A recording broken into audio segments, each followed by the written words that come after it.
اعوذ باللہ من الشیطان الرجیم بسم اللہ الرحمن الرحیم ان الذین آمنوا والذین ہادوا والنصارى والصابئین من آمن باللہ والیوم الآخر وعمل صالحا فلہم اجرہم عند ربہم ولا خوف علیہم ولا هم یحزنون۔ یقین جانو کہ نبی عربی کے ماننے والے ہوں یا یہودی عیسائی ہوں یا صابی، جو بھی اللہ اور روز آخر پر ایمان لائے گا اور نیک عمل کرے گا، اس کا اجر اس کے رب کے پاس ہے اور اس کے لیے کسی خوف اور رنج کا موقع نہیں ہے۔ ہم سورۃ البقرہ کا مطالعہ کر رہے ہیں۔ آج جو آیت تلاوت کی گئی ہے آیت نمبر 62، اس سے پچھلی آیت میں چونکہ گناہ گاروں کے عذاب کا ذکر تھا اور بتایا گیا تھا کہ تم لوگوں نے اللہ کو ناراض کر دیا، جس کی وجہ سے اللہ کا غضب تم پر نازل ہوا، جس کی وجہ سے تم پر دنیا اور آخرت میں ذلت مسلط کر دی گئی۔ اس آیت میں فرما برداروں کے لیے بشارت ہے کہ جو نیک لوگ ہیں، ان میں سے کچھ لوگ جو تھے وہ زیادہ تر اللہ تعالیٰ کے احکام کی نافرمانی کرتے تھے، لیکن یہودیوں میں بھی کچھ لوگ اپنے وقت میں نیک تھے، عیسائیوں میں بھی اپنے وقت میں کچھ لوگ نیک تھے، اللہ کے ساتھ شرک نہیں کرتے تھے اور نبی کی تابع داری کرنے والے تھے۔ ان سب کے لیے بیان ہو رہا ہے کہ جو نیک لوگ تھے اور جو نبی کی تابع داری کرنے والے تھے، ان کے ثواب کا بیان ہو رہا ہے۔ بشارت ہے تا قیامت ان کے لیے کہ نہ ان کو مستقبل کا ڈر ہوگا، نہ یہاں حاصل ہونے والی اشیاء کا افسوس اور حسرت۔ کیونکہ پچھلی آیت میں بتایا گیا تھا کہ اللہ کی نعمتیں اللہ کو ناراض کرنے کی وجہ سے چھن گئی تھیں، یہاں پر یہ ہے کہ جو اللہ کو راضی کرے گا اس سے چھنے گا کچھ نہیں، بلکہ اس کو اللہ تعالیٰ اپنی رضا سے نوازیں گے۔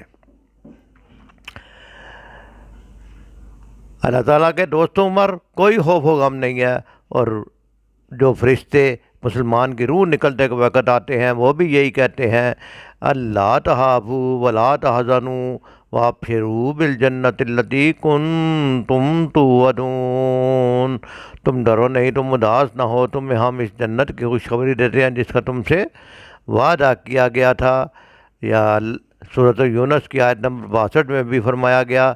کہ اللہ کے دوستوں پر کوئی خوف و غم نہیں،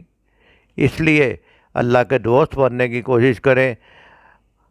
اور مومن بننے کی کوشش کریں، اللہ کے احکام کو ماننے والے بننے کی کوشش کریں، اور ان لوگوں میں شامل ہو من آمن باللہ والیوم الآخر، جو اللہ پر ایمان لائے گا اور آخرت پر ایمان لائے گا اور نیک عمل کرے گا۔ عمل صالحہ کے بغیر ایمان جو ہے بے معنی ہے،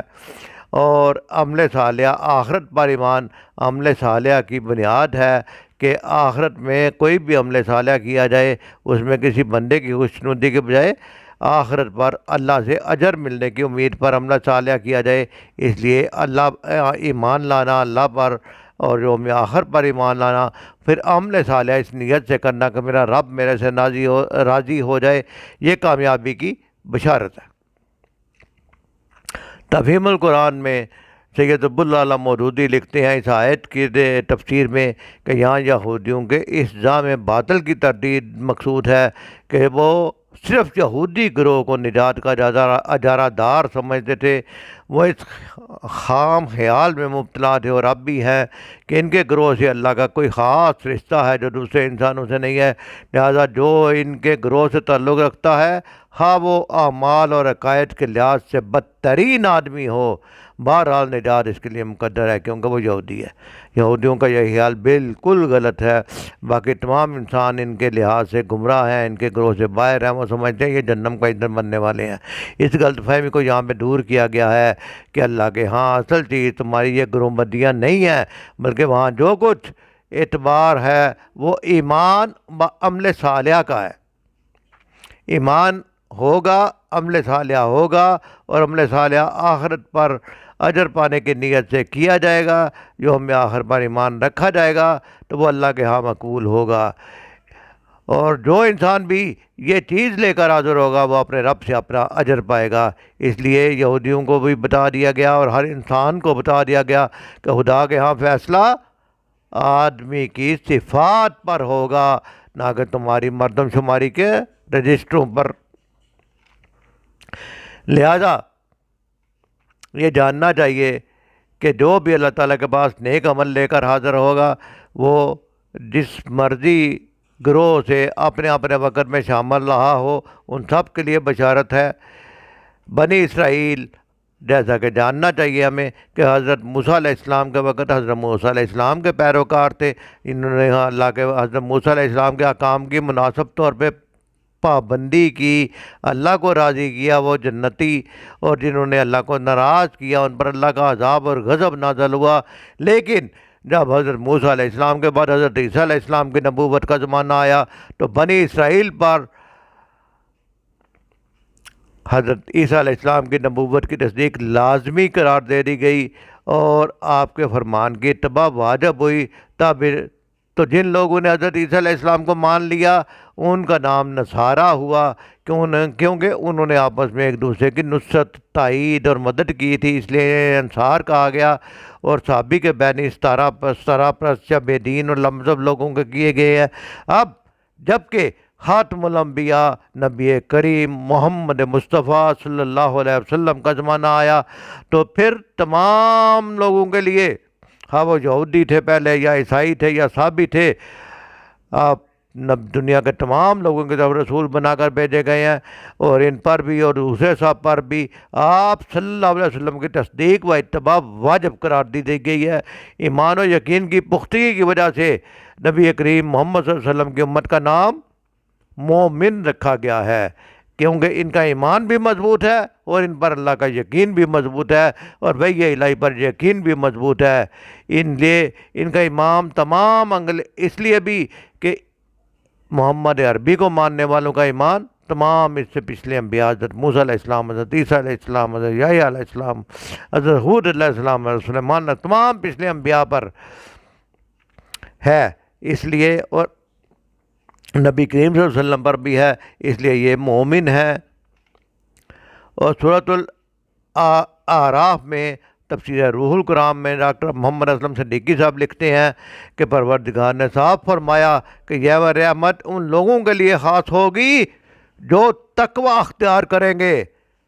تقوی اختیار کریں گے، زکوٰۃ دیتے رہیں گے، ہماری آیتوں پر ایمان لائیں گے، اور ان میں سے جن کو پیغمبر آخر الزمان صلی اللہ علیہ وسلم کا زمانہ ملے گا وہ ان پر ایمان بھی لائیں گے، بلکہ ان کے لیے اللہ کی رحمت کا تمام دار و مدار اللہ اور اس کے رسول صلی اللہ علیہ وسلم خاتم النبیین صلی اللہ علیہ وسلم پر ایمان لانے پر ہوگا۔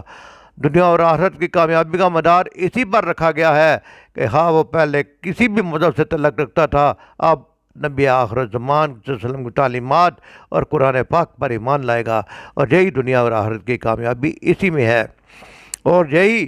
سب پر واجب ہے کہ نبی آخر الزمان صلی اللہ علیہ وسلم پر ایمان لایا جائے، اور دین اسلام دنیا کے تمام نظام ہائے زندگی پر غالب ہونے کے لیے آیا ہے۔ اللہ تعالیٰ فرماتے ہیں هو الذی ارسل رسولہ بالہدی